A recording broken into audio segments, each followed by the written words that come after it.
전륜 거부. 일각에선 장동혁 대표 사퇴하라라는 얘기도 또 나왔습니다. 지방선거는 국힘 간판으로 치러진다고 합니다. 당명 변경도 미뤄졌습니다. 장동혁 대표 입장부터 들어보시죠.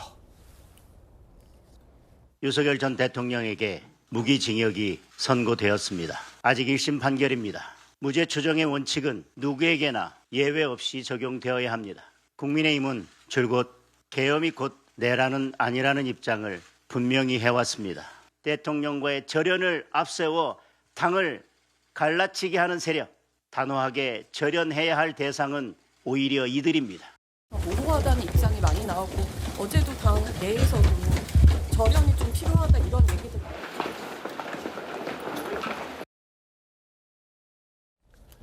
계엄은 내란이 아니다라는 것이고, 두 번째는 절연하라라는 당 안팎의 사람들을 절연해야 한다라고 강한 입장을 내세웠습니다. 그간 윤 어게인을 외쳤던 고성국 씨, 전한길 씨의 입장과 비슷한 입장을 장동혁 대표가 뒤늦게 밝히면서 당 내에서 논란이 일고 있는 겁니다.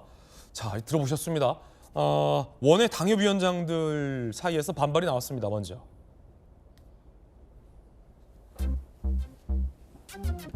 친한계의 김종혁 전 최고나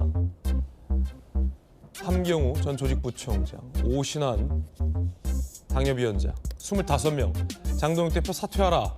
보수가 국민 곁으로 돌아갈 유일한 길이다. 그러자 장동혁 대표와 가까운 원외 당협위원장 71명, 더 많은데요? 70명 가까이. 장동혁을 흔드는 행위 중단하라.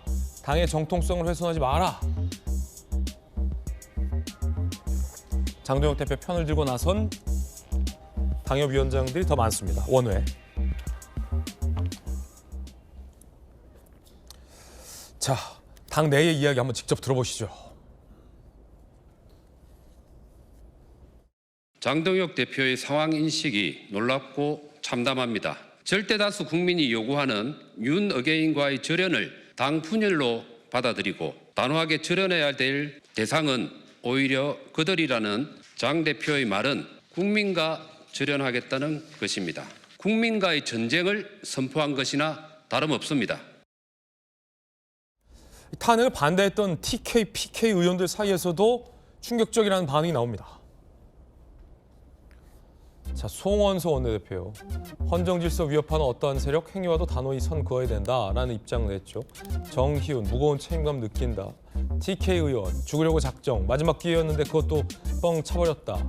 PK 의원, 사실상 선거는 끝났다. 이렇게 얘기가 나오고 있습니다. 보시면 알겠지만 익명을 요구하거나 속마음을 들어보면 장동혁 대표에 대해서 비판적인 얘기를 하는 의원들이 많은데, 문제는 아까 70명 가까운 원외 당협위원장 그리고 송원석, 정의용 의원 얘기 들었듯이 누구 하나 대놓고 나서서 장 대표를 비판하는 사람은 정작 당내 소장파 의원들이나 친한계 의원을 빼면 없다는 겁니다. 자, 이거 어떻게 보십니까? 일단은 정익진 변호사께서 보시기에 어떠세요? 글쎄, 제가 봤을 때 뭐 미안한 이야기지만 이미 장동혁 대표는 리더십이 상실됐다라고 저는 생각이 돼요. 리더라고 생각하는 사람은 어떤 사람이어야 한가? 명확한 상식적이고 그 긍정적인 그러한 목표를 제시하고 그 과정이 이러이러할 것이다 또 이야기하고 언제까지 이게 될 것이다 시간까지 이야기해 주는 사람이 그게 제대로 된 리더 아니겠습니까? 장동혁 대표가 작년에 대표가 됐을 때 이미 많은 우려가 있었어요. 어떤 우려가 있었냐면은 지금 그 국민의힘은 여당이었다가 야당이 됐는데, 그런데 가장 힘든 시기 아니겠습니까? 우리나라 역사상 지금보다도 더 야당이 힘들었던 시기가 언제 있었겠습니까? 더군다나 야당의 제1야당의 상대는 여당일 수밖에 없는데, 그런데 지금 민주당은 우리나라 역사상 가장 거대한 여당인데 숫자만 거대한 게 아니에요. 가장 강성인 여당 아니겠습니까? 그런데 이와 같은 어마어마한 여당을 상대로 해가지고 지리멸렬한 야당을 추스러서 잘 그 견제를 해야 되는데, 그런데 왜 우려가 됐느냐? 상황도 상황이지만 장동혁 대표가 정치 경험이 굉장히 부족한 사람이었잖아요. 그렇게 부족한 경험을 가진 장동혁 대표가 과연 제대로 해낼 수 있을 것인가 조마조마한 마음이 있었던 것 같은데, 그런데 지금은요 오히려 보면 볼수록 장동혁 대표가 더 수렁에 빠지는 것이 아닌가 저는 그런 생각을 할 수밖에 없고요. 상식적으로 생각해야 되는 거 아니겠습니까? 지금 무죄 추정의 원칙이라고 하는 판사님이 하실 말씀을 할 때가 아니잖아요. 12월 3일 비상계엄이 내란이었다라고 한 판결이 이미 직접적 간접적으로 3번이나 나왔었단 말이죠. 그러다가 드디어 윤석열 대통령 본인에 대한 그 판결이 나왔는데 그럼에도 불구하고 제대로 된 입장 표명을 제대로 못한다라고 하는 것은 그건 무엇을 의미하느냐. 제가 봤을 때는요. 장동혁 대표가 과연 그렇게 생각하는가 그것도 의심스럽거든요. 본인의 생각도 아니고 본인의 뒤에 있는 본인을 당대표로 만들어준 사람들 눈치를 보니까 저런 이야기하는 것이 아닌가 이러한 의심을 살 수밖에 없는데 어떻게 리더십이 확립됐다고 할 수가 있겠는가.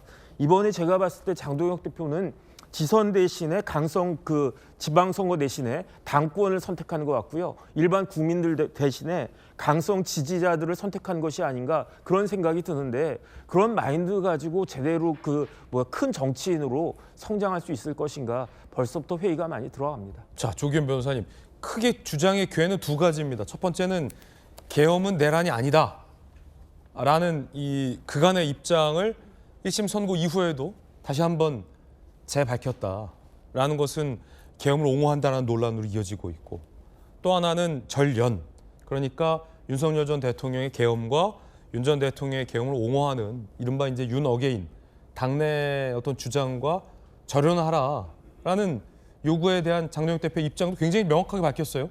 그걸 요구하는 사람과 절연하겠다. 그러니까 절연하지 않겠다라는 의지인데 굉장히 명확한 본인의 입장을 밝혔어요. 지금까지는 좀 모호하다, 쇄신을 하나? 아닌가?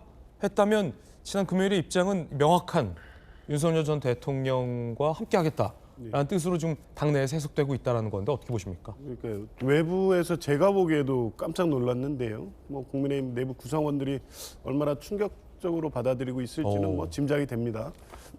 이제 명확해진 것 같습니다. 적어도 저는 장동혁 대표가 어떤 명확한 입장을 밝히지 않은 채 자꾸 유보적인 입장을 밝히면서 상황을, 그러니까 본인을 지지했던 윤 어게인 세력에 대한 그 여론을 의식할 수도 있겠다. 정치인이기 때문에.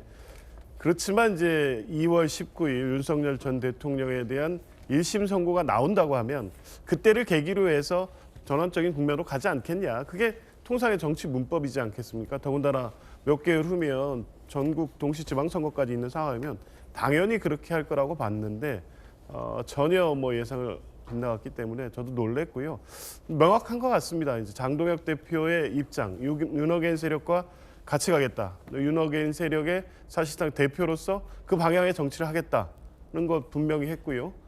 여전히 내란에 대해서는 부인하고 있고 윤 어게인 세력과의 절연은 더 이상 언급도 하지 않겠다는 입장을 분명히 한 것인데 저는 다 알겠습니다. 이제 명확해졌기 때문에 장동혁 대표가 어떤 방향으로 갈지 어떤 입장인지는 알겠는데 도대체 뭘 위해서 그 목적이 뭔지를 모르겠습니다. 이제 그런 부분에 대한 어떤 전략적 판단이 있다면 본인의 정치, 장동혁의 정치는 뭐 선거에서의 승패를 떠나서 자기가 생각하는 어떤 보수의 방향과 목적이 있다고 뭐 최소한 그 부분이라도 인정해 줄 수 있을 텐데 그 방향성이 완전히 없는 상태에서 그냥 최근에 어떤 이 강성 극우 세력의 여론을 그대로 등에 업는 방식으로 현재적 정치 이 위상만 가져가겠다고 한다면 이건 뭐 이 그 절멸의 그 길이죠. 이제 그런 판단을 못 하고 있다면 장동혁 대표는 지금 국민의힘의 대표로서뿐만 아니라 개인 정치인으로서도 지금 대한민국 사회 2026년 대한민국 사회에 제대로 보고 있고 그 방향을 이끌 만한 보수 정치인으로서의 자질이 있는가에 대한 근본적 회의를 갖게 하는 뭐 입장 발표였다고 봅니다. 예.